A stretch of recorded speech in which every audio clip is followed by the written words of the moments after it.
theory of glandular stimulation through electrical impulses was correct. A few days ago, you were as small as your companion. And now look at you.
Hello. This is Dr. Carruthers speaking. Yeah, this is Heath. Henry Morton and I are having a little get-together at my home tonight. We want you to come. Why, that's nice of you, and I appreciate it. But I'm very busy working on a formula for a new shaving lotion. Oh, but Doc, this is my daughter's idea. And she's going to be awfully disappointed if you don't show up. Don't take no for an answer. Make him come. Yeah, you see, it's a sort of a special occasion. I bet Mary is going to announce her engagement to that young rascal, Don Morton. Tell her I'll be there. Goodbye. Well, it's all arranged. He's coming. He's going to be surprised when he finds the special occasion that's to present him with this bonus check. $5,000.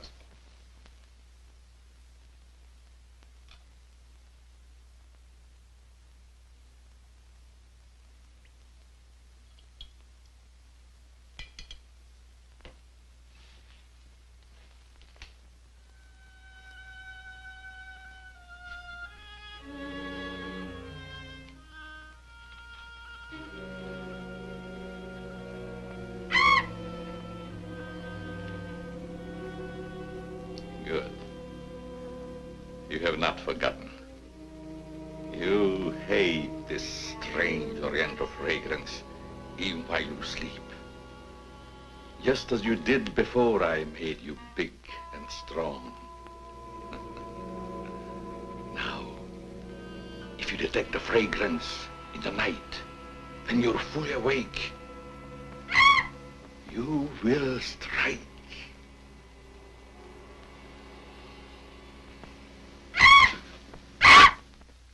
Yes, you will strike to kill. Now, Doc's late. Wonder if he's been called out on a case. Perhaps I'd better phone him.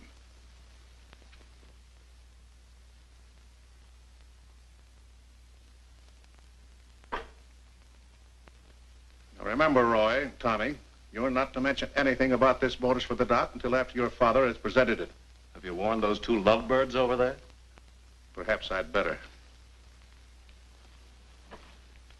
I want to caution both of you. Not to say a word about the check. Until you're ready to spring it on him. Your father will make the presentation, Mary. Why don't you unveil it like a statue? Then we could all be in on it. You know, I think it'd be a better idea to put it in a bottle and launch him with it. You must have gotten that idea out of a bottle. Well, the Doc isn't coming. What? Oh, what a shame. Oh, he just got busy with his new formula and forgot all about us. He'd forget the formula if he knew about that $5,000 check. Well, why don't we all go up there and give it to him? No, I wouldn't do that. He doesn't like visitors when he's experimenting. Well, Roy could take the check up to him. Sure, I'll take it. Shall I make the Doc a speech when I give it to him? You won't have to, Roy. The check speaks for itself. Yeah, and says a mouthful. Son, tell the Doc we're awfully sorry he can't be with us. But of course we understand how busy he is. All right.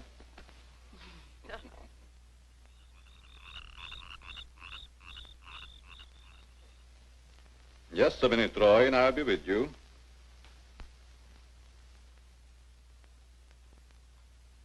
That's it, all right. Now, what can I do for you? We were all sorry you couldn't be there tonight. Yes, but you see, I'm busy. Something important, very important. Yes, of course. Mr. Morton and Dad had planned a little surprise for you. A surprise? It's in here. Well, let's see what it is. $5,000. What's this for? Just a little token of the firm's appreciation. Oh, I see. A bonus. Well, it's awfully nice of you, Father and Mr. Morton. I will thank them personally tomorrow. I'll tell them, Doctor. Well, aren't you curious about my new formula? Yes, of course, only I didn't want to be inquisitive. What is it? A new shaving lotion. Smell it. Pretty strong, isn't it? No. The scent evaporates a short time after you've used it. Try a few drops. Now rub it on the tender part of your neck. Yeah.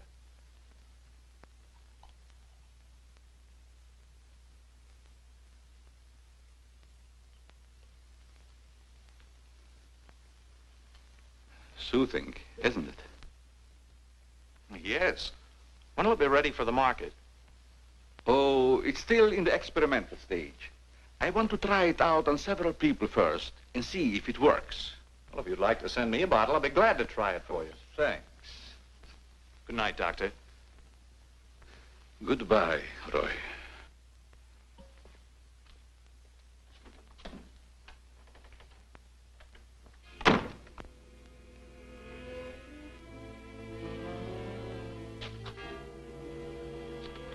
Lovely check, isn't it, Doctor? They are wealthy because of you. You made them rich, Doctor. It was your formula.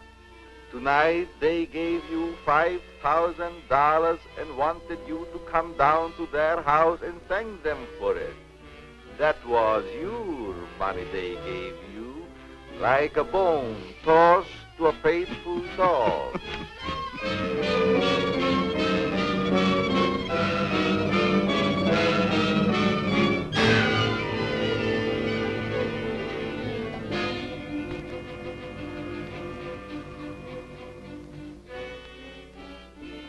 You should be very grateful, Doctor. Very grateful. They are rich and happy, thanks to you. And what have you got, Doctor?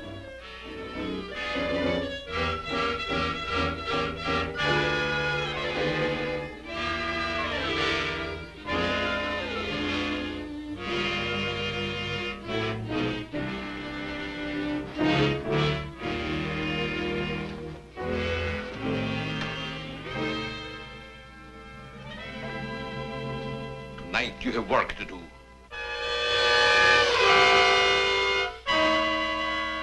It's time you were on your way.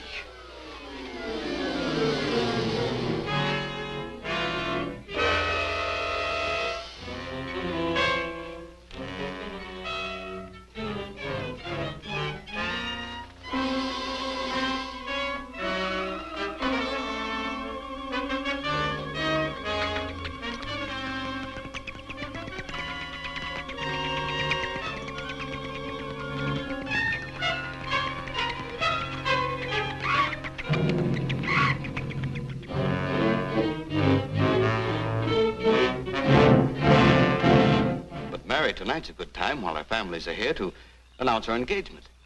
Look, Don, I've loved you a long time, ever since we were kids. But I'm afraid it's been more like a sister. Well, I had no idea you felt that way.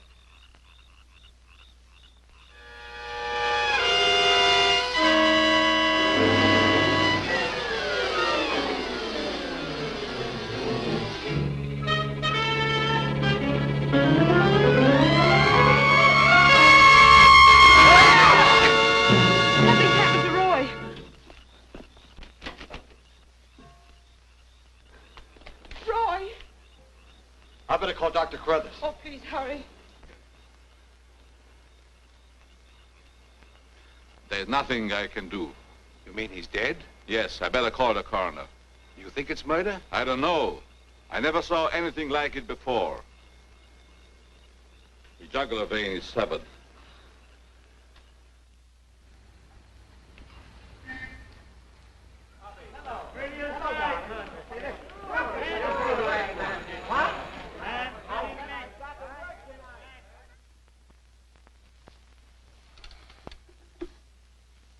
Send Johnny Layton in here.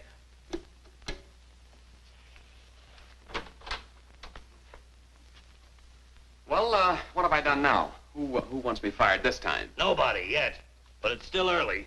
This came in from Heathville. It's a mystery killing. Old Martin Heath's son. Who's Martin Heath? Who's Martin Heath? Say, have you ever had a date with a girl? A girl?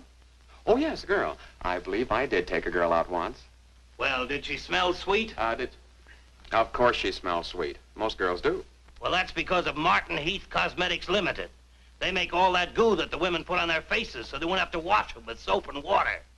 I get it. A big man, huh? Yes, and a big advertising account. Grab yourself a photographer and get along over there to Heathville. The coroner's holding an inquest. Find out who really killed old man Heath's son. Okay, McGetty, I'm on my way.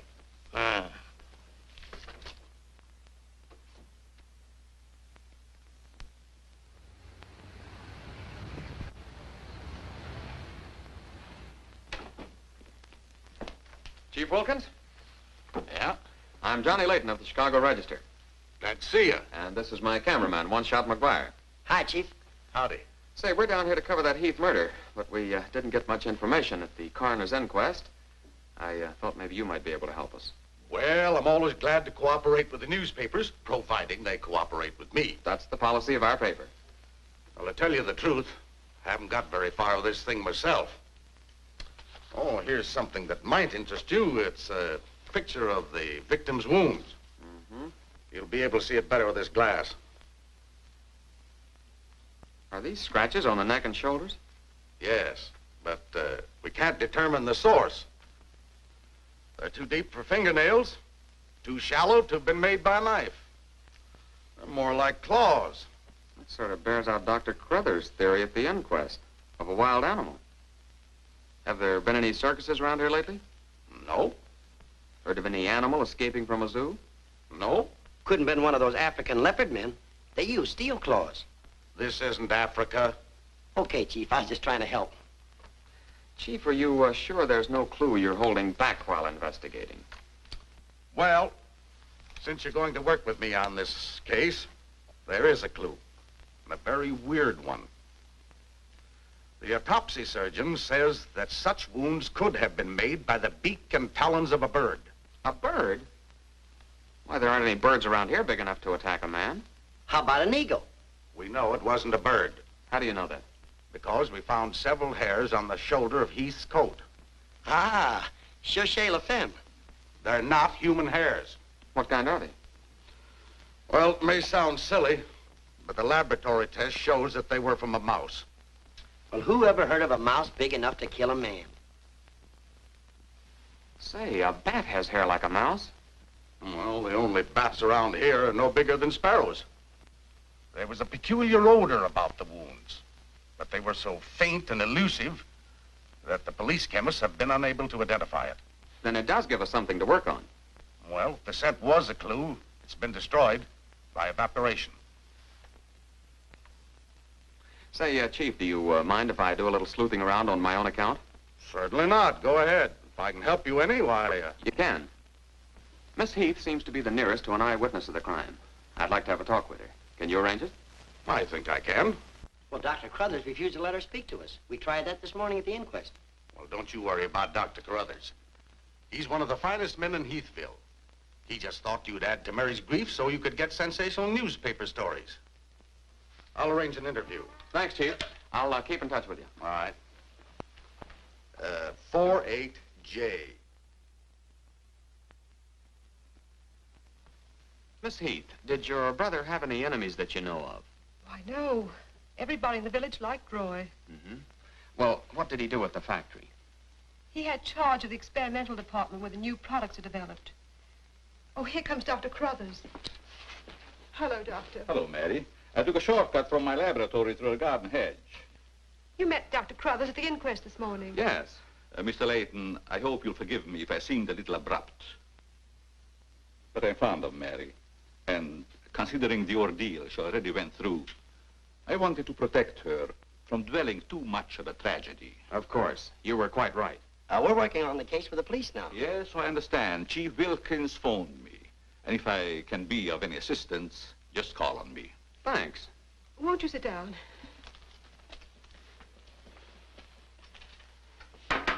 Shall I serve, mademoiselle?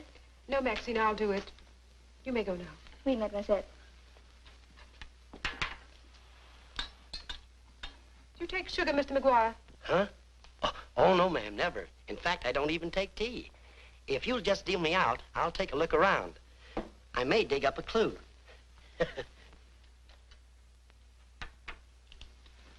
What do you think of Dr. Carruthers' theory about a wild animal, Mr. Layton? Well, frankly, I don't think much of it. I can't say that I blame you.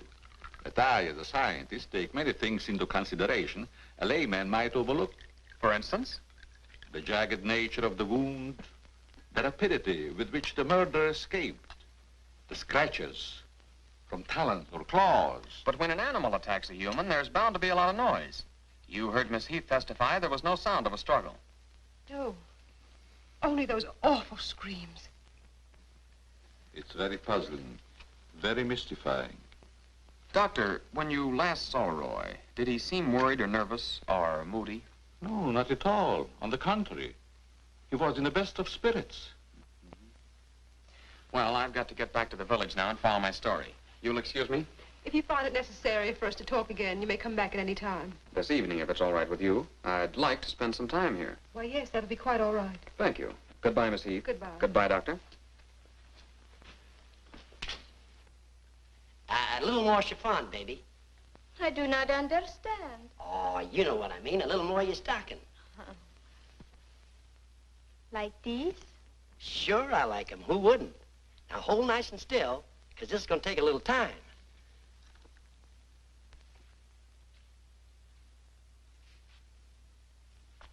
Well, if you're going to shoot, shoot. Right away, Johnny. I was just trying to get the focus. Mm-hmm. I got it. And not bad, either.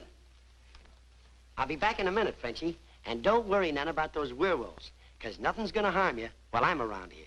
You make Maxine feel so calm. My big, brave journalist.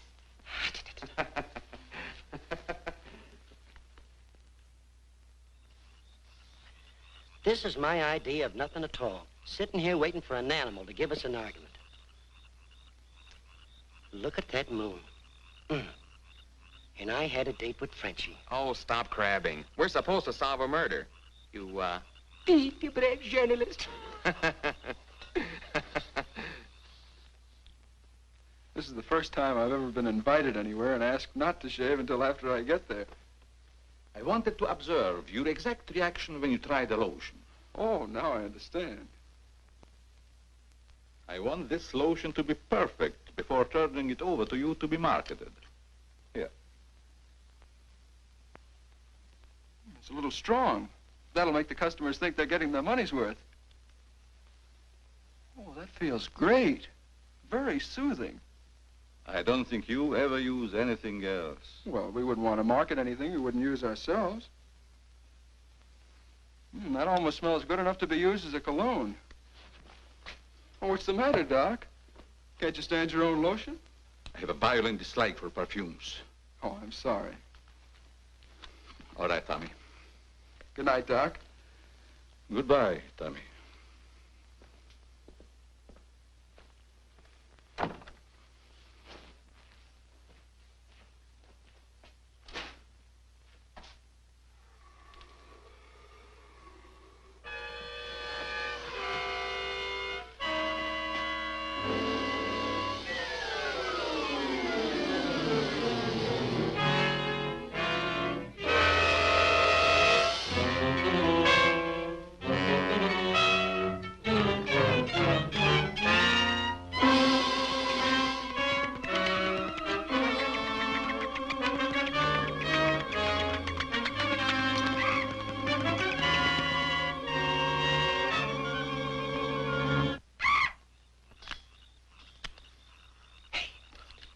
What's that?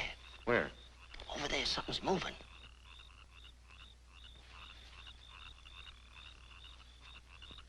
Come on out of there, whoever you are.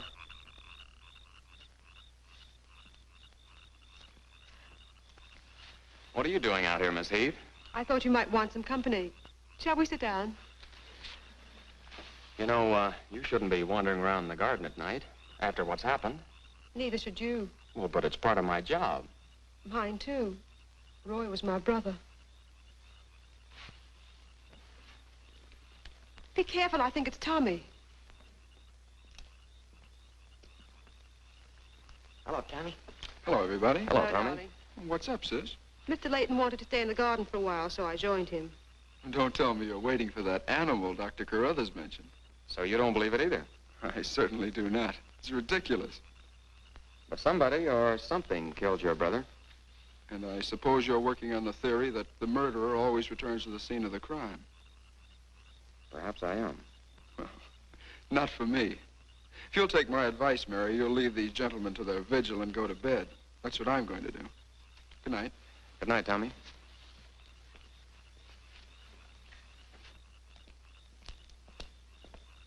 I don't think your brother likes my being here. Oh, you mustn't mind Tommy. We're all terribly upset. I know.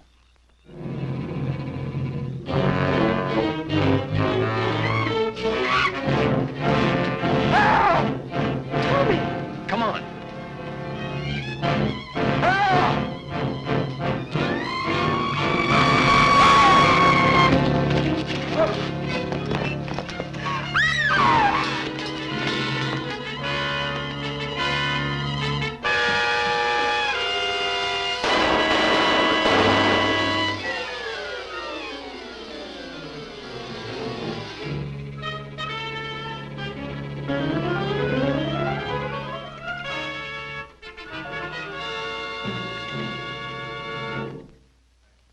But I'm telling you, McGetty, it was a bat. I saw it kill Tommy Heath.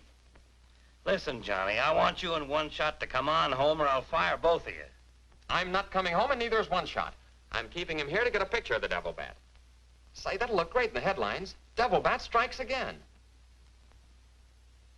Listen, don't tell me it had horns. Maybe I better send the wagon with the steel bars and the strong boys with the straitjackets. Look, Joe, have I ever lied to you? Plenty of times. Well, I'm not lying this time. If it ever got out that I cooked up a fake story about a devil bat, I wouldn't be able to get a job on a country weekly. Print the story, Joe. So help me, it's on the level. All right, I'll print it. But I won't believe it. Not till One Shot gets me a picture of that devil bat in action. Don't worry, he'll get it. Goodbye. You, my friend, are going to get a shot of the devil bat in action. Who, me? How? Have you noticed there's a taxidermist shop in the village? Well, you wouldn't suggest that I go out and stuff a bird, would you? One Shot. To think that you would even hint that I would suggest you have the village taxidermist build you a nice big bat for pictorial purposes. Besides, a bat isn't a bird, it's a mammal. Well, why didn't you say so in the first place? Where is this bird stuffing emporium? Oh, down on Cottage Grove Avenue.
Now, here's the idea, Frenchie.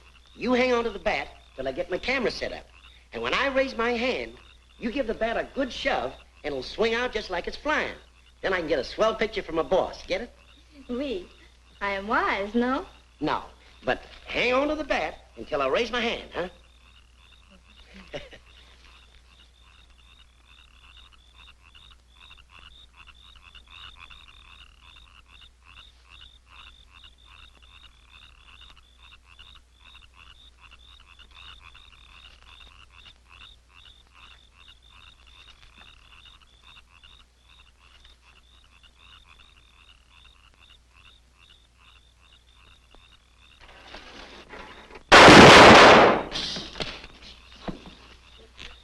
Sherry, are you hurt?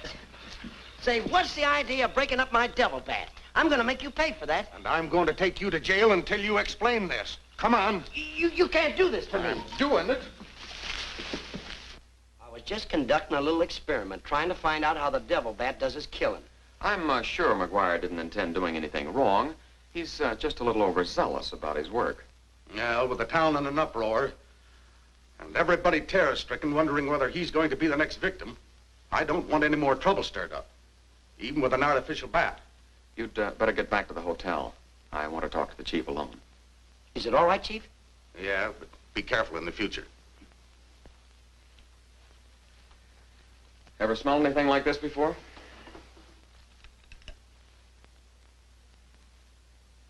Well, yes.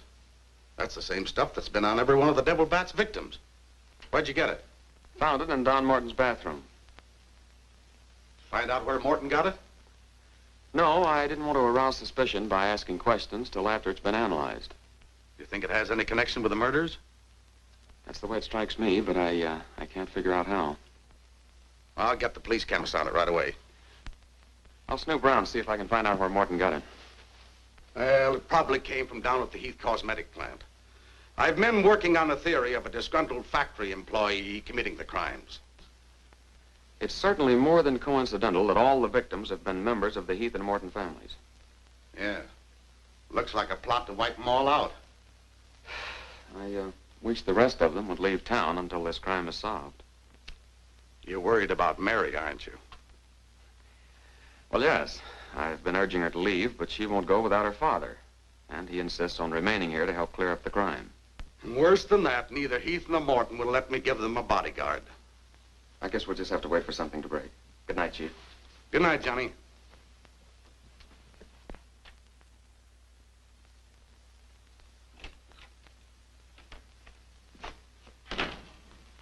Boy, if I got a picture, it'll knock McGinty dead. Meet the double bat. Well, how about that wire? Looks as if the bat's on a flying trapeze. Oh, but I'm not through working on it yet. See, I can touch this picture up so the bat will look like he's got nothing around him but nothing. Okay, Rembrandt. You win.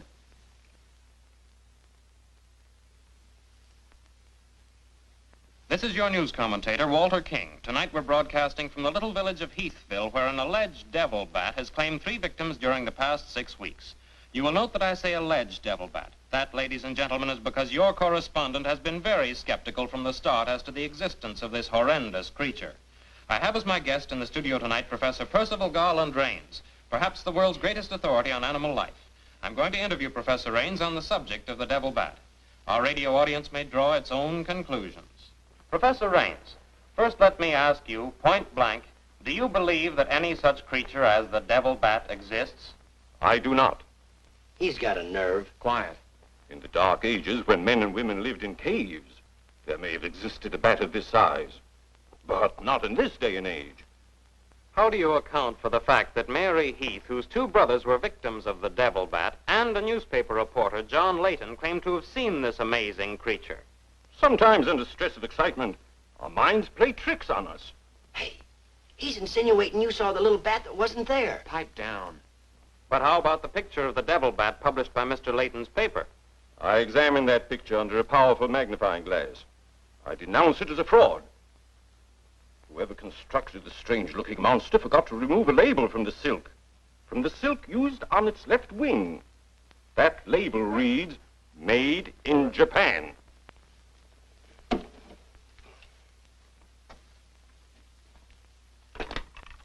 Put through a hurry call to Heathville. I want to talk to Johnny Layton. He's at the Heathville Hotel. One guess who that is. Yeah, McGinty.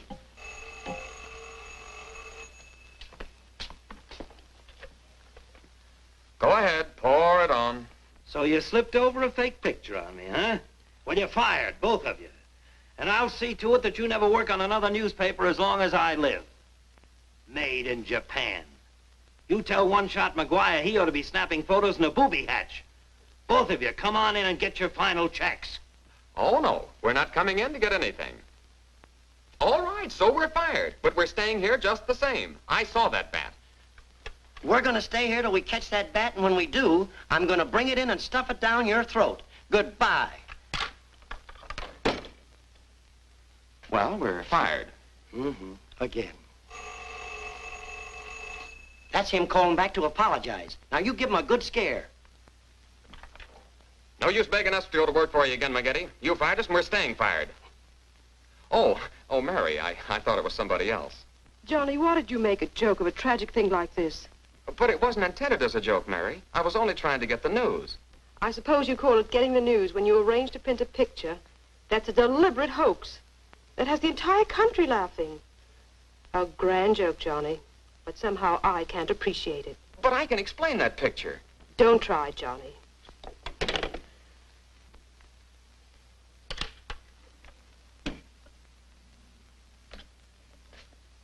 Made in Japan. I ought to skin you alive and nail your hide to a barn door.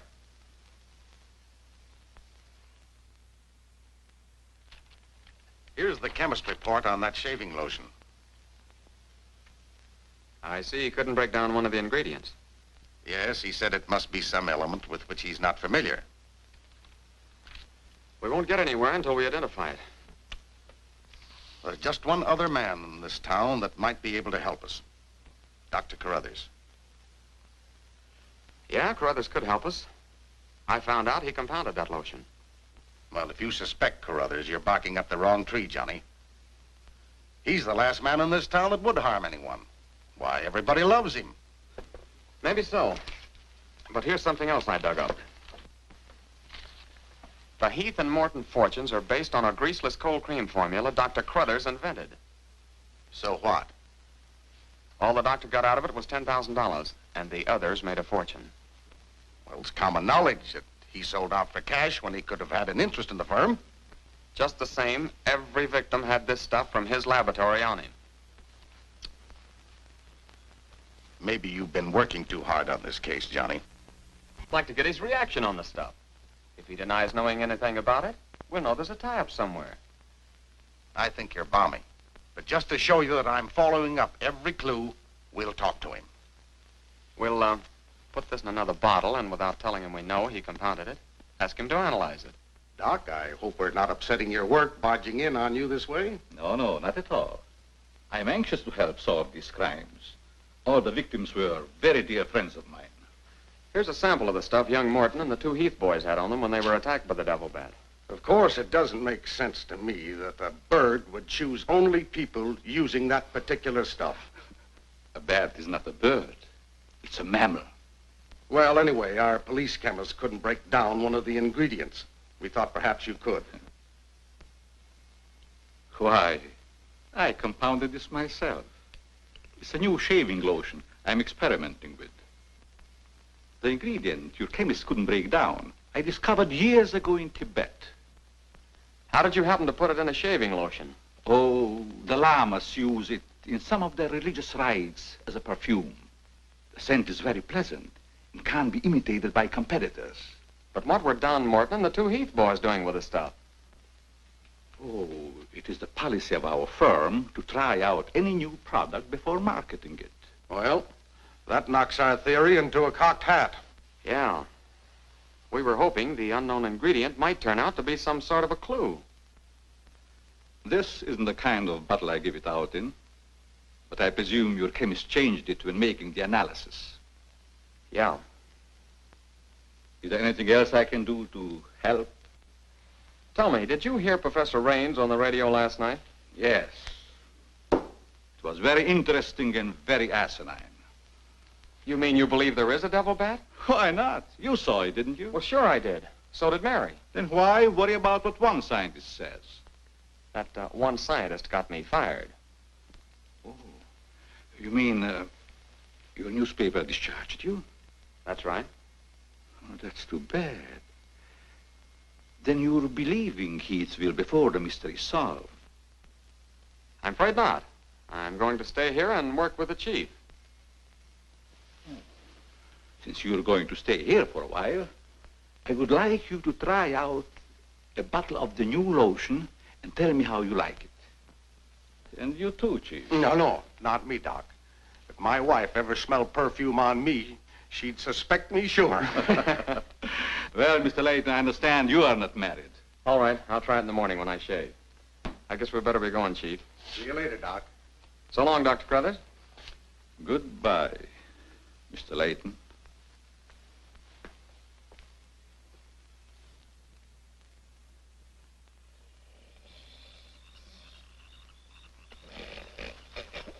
What's the matter? What's the matter?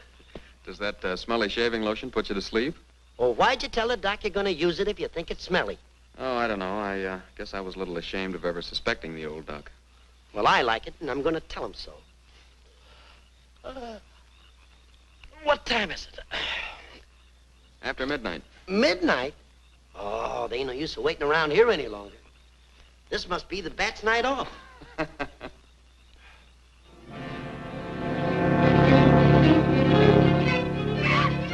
Did you hear that? Yeah.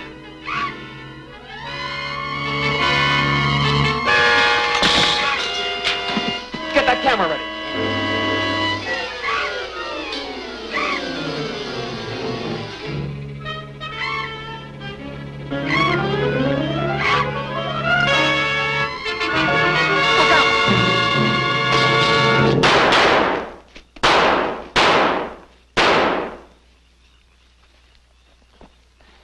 You got him. Listen, Johnny, I'm going to cook that bird personally for McGinney, and I'll even stuff it myself.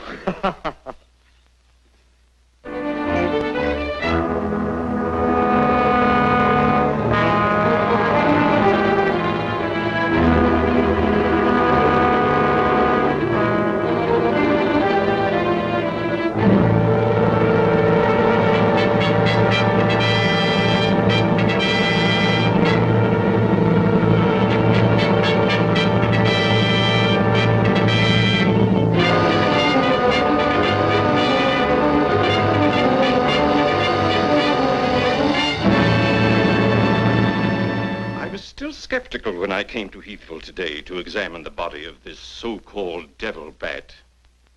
But after seeing it personally and making exhaustive research, I've arrived at the conclusion that the creature is the lone survivor of a type of giant bat which existed in great numbers during the early part of the Neolithic age.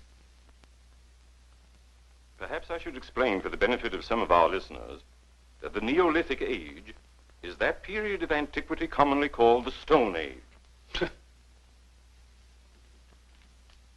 Imbecile, bombastic ignoramus.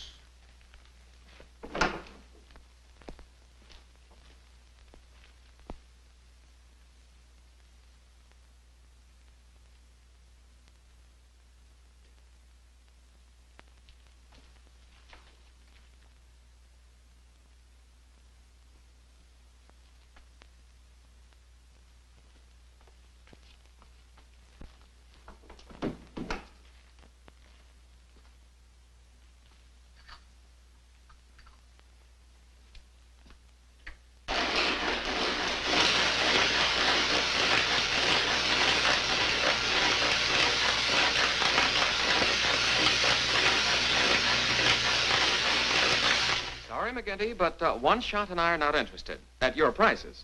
Of course, if there was a raise of, say, $30 plus a fat bonus, we might consider it. You're hold-up men, both of you. I refuse to be robbed. Have it your way, McGinty. Have it your way. But we have the bat's corpus delicti and the exclusive picture. Of course, I've got an eyewitness story that 2 syndicates are bidding for. And don't forget, you gotta pay us for the time we were fired. That's better. Now you're talking, boss. Okay, we're working for you again. We'll gather up the loose ends and see you in a couple of days. Goodbye. Come in. Hello, Johnny. Well, Mary. Johnny, I came to tell you that I'm sorry I said what I did the last time we talked. Do you suppose... well, I don't know how to say it, but... I do. Miss Heath, do you suppose that little French girl would apologize to me if I looked her up? Positive she would.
Splendid.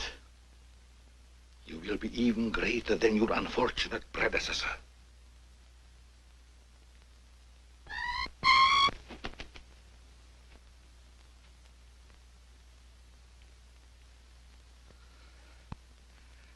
Enraged, aren't you? Fine. I'm enraged also.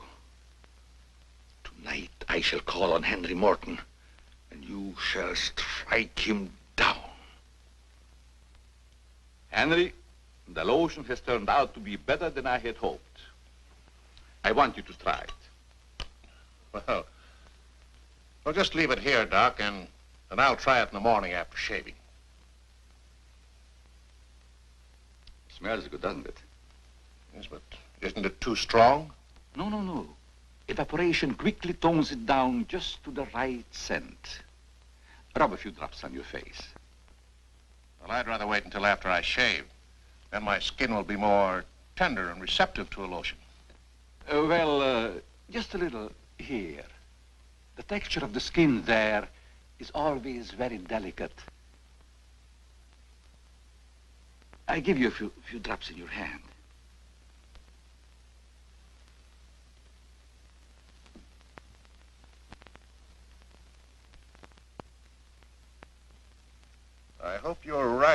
that scent evaporating quickly. I smell the high heavens.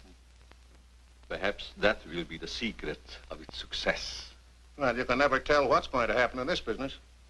You can believe me, Henry. You don't have to worry.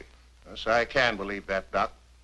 All of your formulas have been highly successful. Oh, I've been going over the report of the company's annual earnings. A net profit of over $1 million. Not bad, eh? When you remember what we built on. A mere $10,000 for your formula. You shouldn't have demanded all cash, Doc. You should have ridden along with us. Then you'd be rich, too. Oh, but then you've had a lot of fun in your laboratory with your experiments, dreaming up something new. You're a dreamer, Doc. Too much money is bad for dreamers. So you try to pay me in flattery, telling me that I'm a dreamer. Well, I do dream. Dreams that you could never guess. Your nerves are frayed, Doc. Now calm down. Get a grip on yourself. You've been working too hard on your formula. Formula. That's but child's play for a great scientist. Your brain is too feeble to conceive what I have accomplished in the realm of science. Doc, you've made some great scientific discovery. What is it? When you'll find out, Henry, it'll be too late for you. Oh, come, Doc. You can't pretend to control a man's destiny. I've already proved it 3 times.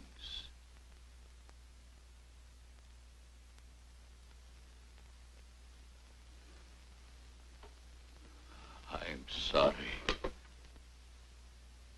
Perhaps you're right, Henry, about my working too hard. I guess I'm a little tired. I better go home and get some rest. Sure. A night's sleep will do you good. Good night, Doc. Goodbye, Henry.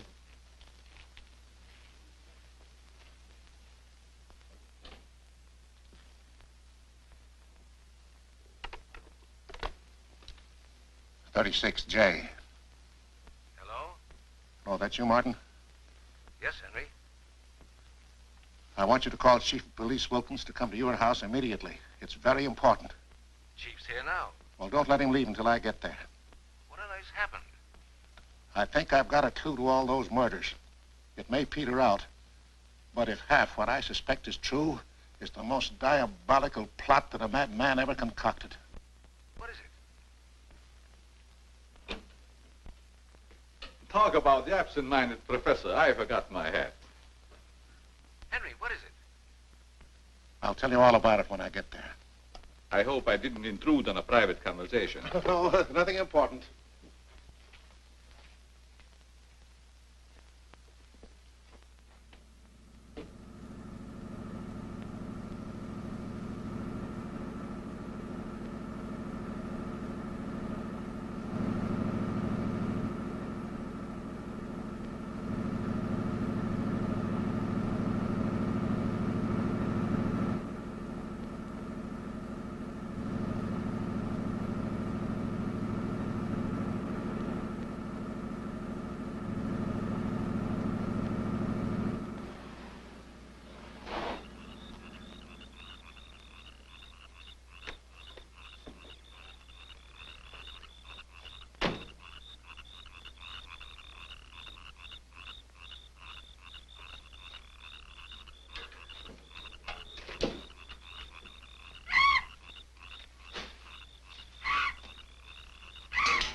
I hope Henry was right about having a clue.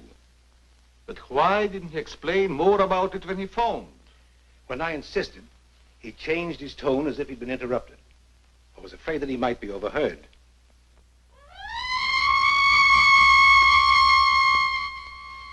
What is that squeaky sound? Oh, just some night noise. Help!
I feel much better, Mr. Heath, since you asked us to stay in your home until this new devil bat has been killed. I've been worried about Mary. What reason have you to believe that Mary is in danger? Only this. I'm convinced that someone is using the bat to wipe out the entire Heath and Morton families. As a scientist, I assure you, the thought of a human controlling a bat is fantastic. Just the same, no villager's been killed or even attacked.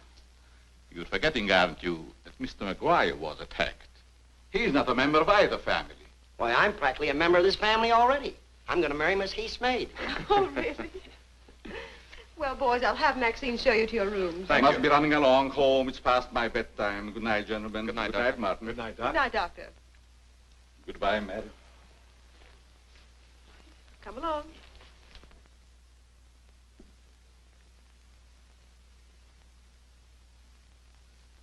Maxine? Oui, mademoiselle.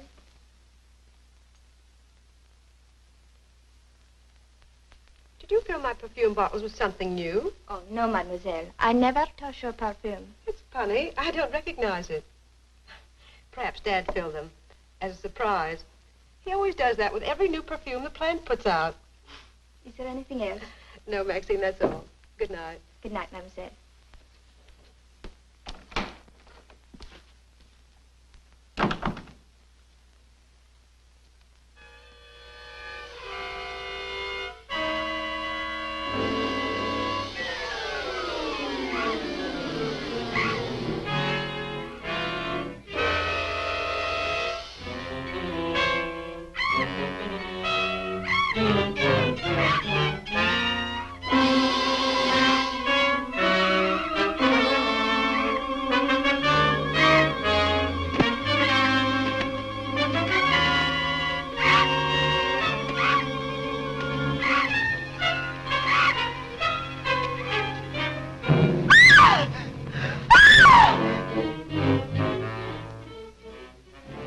Mary, what happened? It was trying to get in the window. A big bat.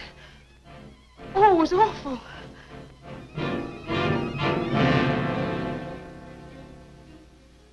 Mary, I want you to tell me everything you did just before that bat tried to get in.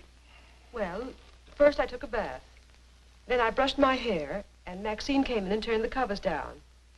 And then fastened the screen, which somehow had come unhooked. Yeah? Go ahead, what else?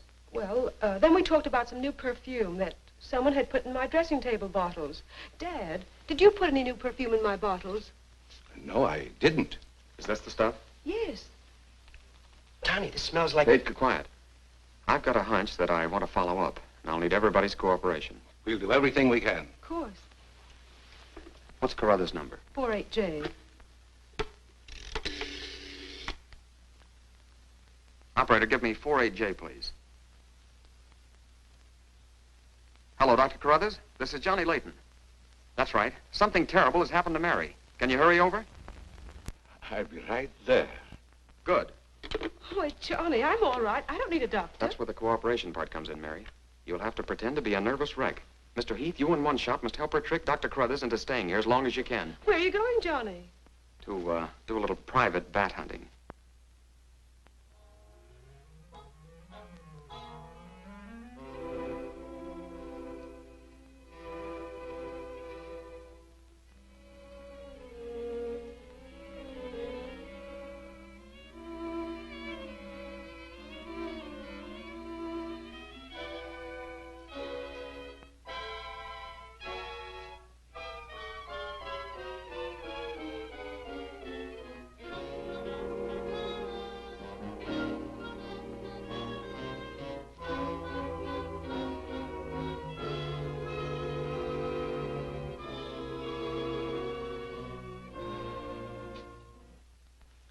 The devil bat tried to get through that window.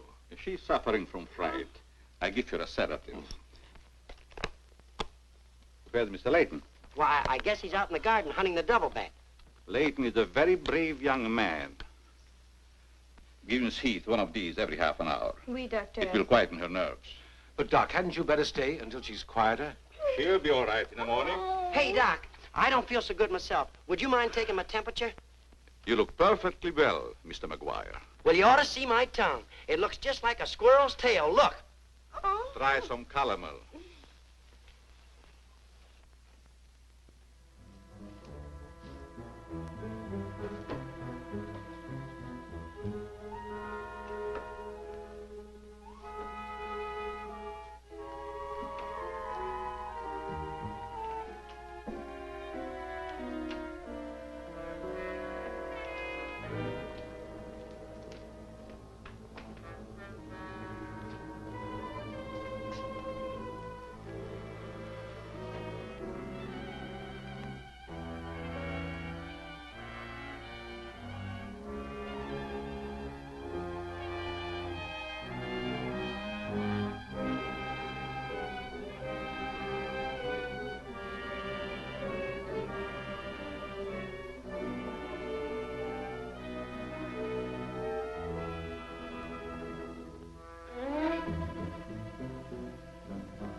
We may have visitors tonight, and it would be dangerous for me if they found you here.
Hi, Doc.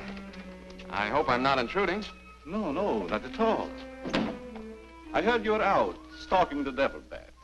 Any success? No, but I thought maybe you might be able to help me. Well, I don't see how that's possible, but if you can suggest anything... Well, you could give me some more of that new concoction of yours, that shaving lotion. But how on earth could that possibly help catch the devil bat? I've still got a crazy idea that if I douse myself with it, it might attract the killer.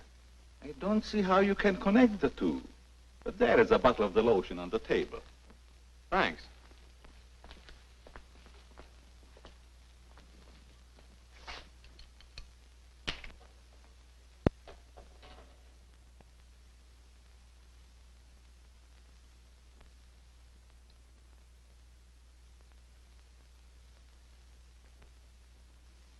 You see, Doc, I figured out something. All four of the murdered people had this lotion on them when the devil bat struck. Now, my plan is to sit in the garden, and when the killer makes one of those power dives, I'll blast him. Layton, I'm afraid all these murders have affected your mind. Maybe you'd like to come along, Doc, and be an eyewitness. I'm sure it would be just a waste of time, but I'd be glad to watch your experiment. Good. I knew I could count on you to help me.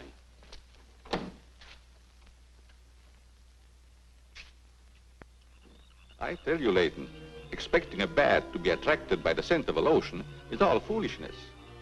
I think I better run around. Ah, sit down, Doc. The devil bat's behind schedule tonight.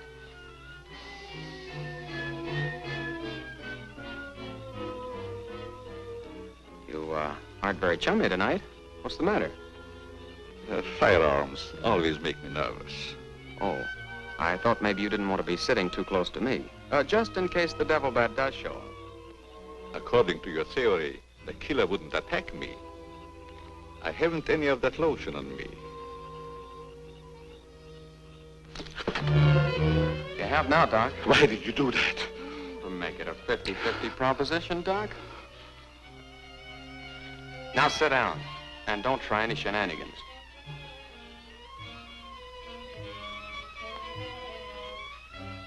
Not so funny when it's your own jugular vein that's in danger. Is it, Doc? I don't know what you're talking about. Maybe you made a mistake when you let that devil bat of yours out of the attic tonight. Don't worry about the bat killing you. I'm saving you for the hangman. Tell me, Doc, how did you develop a monster bat like that? You wouldn't understand the scientific theory.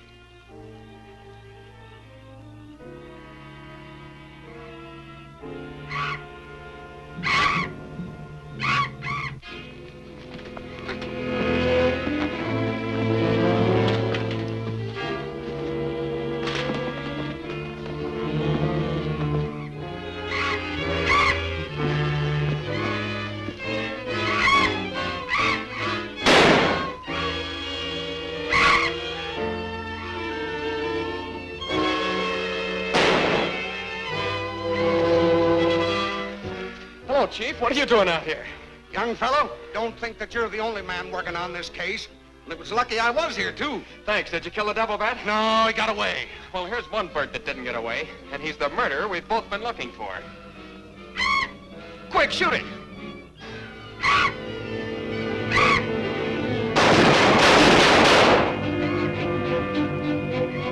Where is it? It's gone.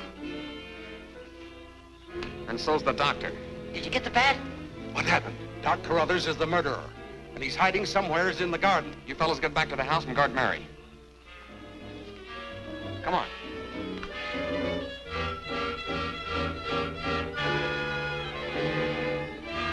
Doctor! Dr. Carruthers! Doctor! Has anything happened to Johnny? Is he hurt? They took him up to my place. You better come along with me.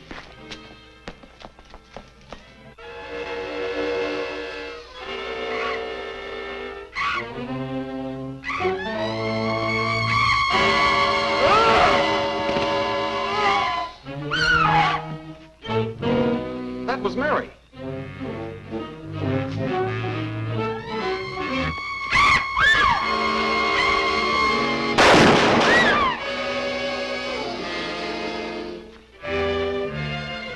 Are you all right, Mary? Go help Dr. Carruthers. He's over there. That devil bat belonged to the doctor, Mary. He created it to commit those murders. Well, it's too late to help the doc.